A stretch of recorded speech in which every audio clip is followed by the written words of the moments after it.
এই কাঁঠাল পাতা রেসিপিটি আপনারা খুব সহজে বানিয়ে নিতে পারেন সামান্য চালের গুঁড়া দিয়ে। আমি এখানে শুকনো আতপ চালের গুঁড়ো দিয়ে পিঠাটি বানিয়েছি, আর পিঠাটি বানাতে অনেক সহজ। আপনারা যে কেউ দেখলেই পিঠাটি সহজে বানিয়ে নিতে পারেন। একটা মিক্সিং বলে 2 কাপ শুকনো আতপ চালের গুঁড়ো দিয়েছি, স্বাদমতো লবণ দিয়ে আর ফুটন্ত গরম পানি দিয়ে ভালো করে ডোটা করে নেব। প্রথমে আমি একটা ডো করে নেব। অবশ্যই গরম পানি দিয়ে ডোটা করে নিতে হবে, যেহেতু আমি শুকনো আতপ চালের গুঁড়ো দিয়ে করেছি। ভিজা চালের গুঁড়োটা হলে নর্মাল পানি দিয়েও করা যাবে। যেহেতু আমি শুকনো আতপ চালের গুঁড়ো দিয়ে করছি, ভালো করে এখন মতে একটা ডো করে নেব। তারপর নর্মাল পানি দিয়ে পাতলা করে একটা ব্যাটার করে নেব। এখন আমি যেটা করব, ডোটাকে 3টে ভাগ করে নেব, তারপর পাতলা করে ব্যাটার করে নেব ফুড কালার দিয়ে। যেহেতু আমি ফুড কালার দেব, আলাদা করে নিতে হবে। এখানে আমি অরেঞ্জ ফুড কালার দিয়েছি, পাতলা করে একটা ব্যাটার করে নিয়েছি। একরকম করে সবগুলো ফুড কালার দিয়ে আমি পাতলা করে ব্যাটার করে নেব। এখানে আমি রেড, অরেঞ্জ আর গ্রিন কালার ফুড কালার দিয়ে ব্যাটার করে নিয়েছি। এখন আমি কাঁঠাল পাতা ভালো করে মুছে তেল ব্রাশ করে নিয়েছি।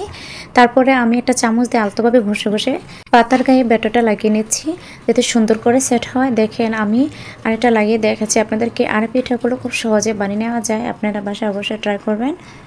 এখন আমি ভাপ দিয়ে নেব। একটা প্লাস্টিকের চালনিতে নিয়েছি।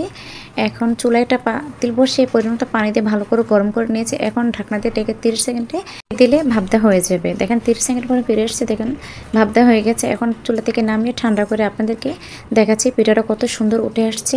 এক সাইড থেকে পিঠাটা টান দিলে সুন্দরভাবে উঠে আসবে। দেখেন কতটা সুন্দর উঠে আসছে, পিঠাটা কিন্তু ছেড়ে নিই। আর দেখেন পিঠাগুলো দেখতে কতটা সুন্দর হয়েছে। আমি এখন এই পিঠাগুলো রোদ্রে শুকিয়ে নেব। পিঠাগুলো রোদ্রে শুকিয়ে বছর জুড়ে সংরক্ষণ করে রাখা যায়। আমি পিঠাগুলো রেখে দেব, দীর্ঘদিন ভালো থাকবে। এখন পিঠাগুলো কয়েকটা ভেজে দেখাচ্ছি। চুলায় একটা পাতিল বসিয়ে তেল গরম করে নিয়েছি। এখন পিঠা দিতে দিতে দেখুন কতটা সুন্দর ফুলে উঠেছে। আর পিঠাগুলো খেতে অসাধারণ লাগে। আমার রেসিপিটি কেমন হয়েছে অবশ্যই কমেন্ট করে জানাবেন। পিঠাগুলো এখন আপনাদেরকে দেখাচ্ছি কতটা ক্রিস্পি হয়েছে। দেখেন আমার রেসিপিটি ভালো লাগলে কমেন্ট করে জানাবেন। আজকের মতো বিদায় নিচ্ছি। আল্লাহ হাফিজ।